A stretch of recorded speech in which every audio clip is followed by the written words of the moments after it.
Dobrý deň. V dnešnom videu sa pozrieme na povinnosti podnikateľského subjektu po jeho založení. V prvom rade pri založení spoločnosti vám bude pridelené identifikačné číslo. Identifikačné číslo organizácie je jedinečné 8-miestne číslo, ktoré prideľuje štatistický úrad každej právnickej osobe a každému podnikateľovi, pričom slúži na ich jednoznačnú identifikáciu. Následne podnikateľský subjekt je povinný registrovať sa na platenie dane z príjmu právnických osôb alebo fyzických osôb a nechať si pre účely svojho podnikania vydať TIČ, a teda daňové identifikačné číslo. V prípade, že sa chceme stať aj platcom DPH, musíme sa zaregistrovať aj za týmto účelom, pričom identifikačné číslo pre daň z pridanej hodnoty taktiež prideľuje príslušný daňový úrad na základe žiadosti.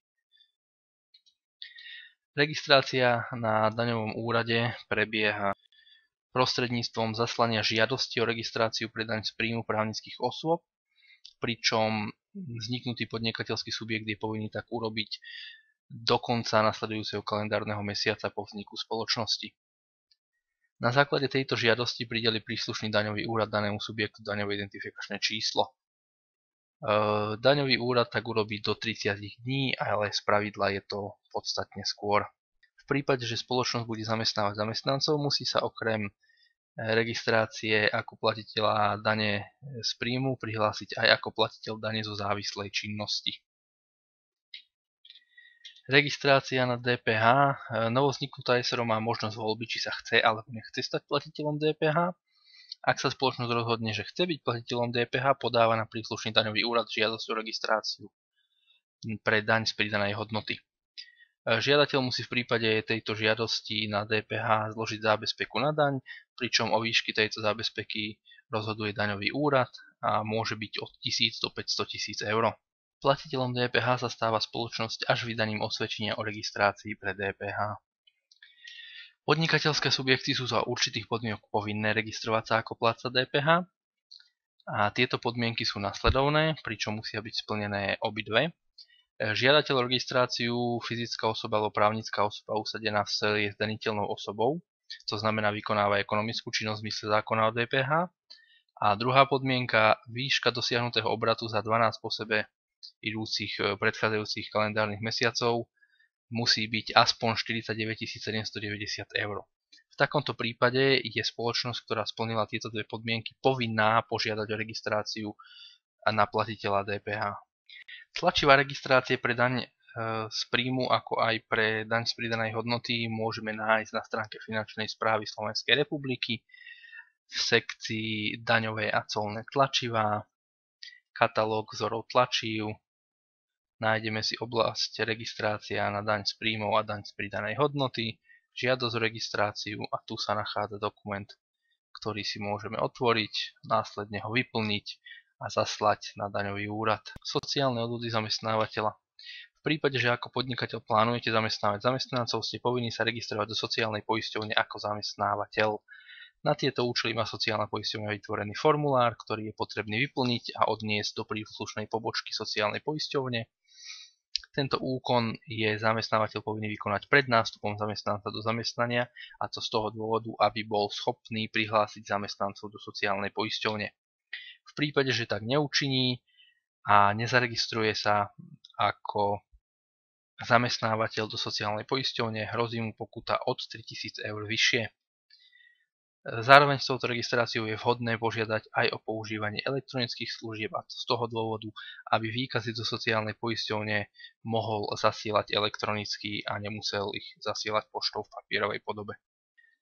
Všetky tlačivá v súvislosti s registráciou do sociálnej poisťovne, ako aj s elektronickou komunikáciou a formulármi výkazov sociálneho poistenia nájdeme na stránke sociálnej poisťovne v sekcii formuláre, kde máme jednak registračný zamestnávateľa, dohodu o používaní elektronických služieb a taktiež mesačný výkaz poistného.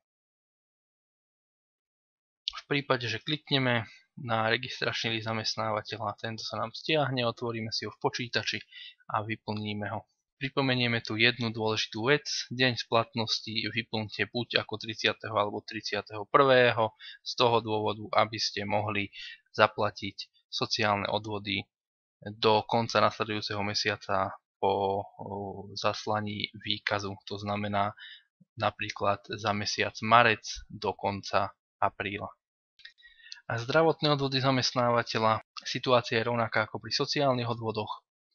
V prípade, že podnikateľ plánuje zamestnávať zamestnancov, musí sa registrovať na zdravotnej poisťovni ako platiteľ poistného, pričom do každej z týchto poisťovní sa registruje zvlášť. V súčasnosti sú to 3 zdravotné poisťovne na Slovensku, a to Unión, Všeobecná zdravotná poisťovňa a poisťovňa Dôvera. Tlačivo má každá zdravotná poisťovňa zvlášť na svojej web stránke. V poisťovni Unión je potrebné kliknúť si na záložku firmy a platitelia. Prejdeme na tlačivá a formuláre a tu si nájdeme oznámenie o vzniku, zmene a zániku platiteľa poistného. Kľudne aj v online verzii. Vyplníte všetky údaje, zaškrtnete, ktoré pole chcete, oznámenie o vzniku platiteľa. Vyplníte ostatné údaje a dáte vygenerovať. Toto tlačivo následne zašlete alebo odnesiete do pobočky zdravotnej poisťovne Unión, čím máte svoju povinnosť splnenú a zdravotná poisťovňa vám pridelí prístupové údaje, grid kartu alebo iné prostriedky, prostredníctvom ktorých budete zasielať výkazy poistného na zdravotné poistenie.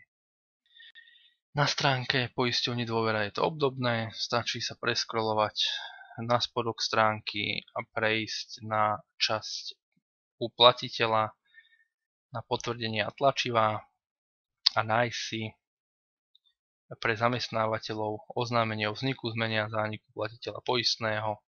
A ako vidíme, stiahne sa nám veľmi podobný formulár, ako to bolo pri poisťovni Unión. Ako poslednú si pozrieme Všeobecnú zdravotnú poisťovňu, ktorá má taktiež sekciu platitelia. Prejdeme na tlačivá a nájdeme si oznámenie o vzniku, zmene a zániku platiteľa poistného, pričom snažíme sa použiť čo najaktuálnejšie tlačivo, ktoré majú zverejnené. Ešte niekoľko dôležitých informácií týkajúcich sa prihlasovania zamestnancov do poisťovní, či už sociálnych alebo zdravotných. Na sociálnu poisťovňu je potrebné nahlásiť zamestnanca minimálne 1 deň pred nástupom do zamestnania. Do zdravotných poisťovní je to možné urobiť do 8 pracovných dní od nástupu do zamestnania. V prípade, že podnikateľ prestane zamestnávať zamestnancov, mal by sa odhlásiť zo sociálnej poisťovne. V opačnom prípade musí zasielať nulový výkaz poistného. U zdravotných poisťovní tento problém nie je.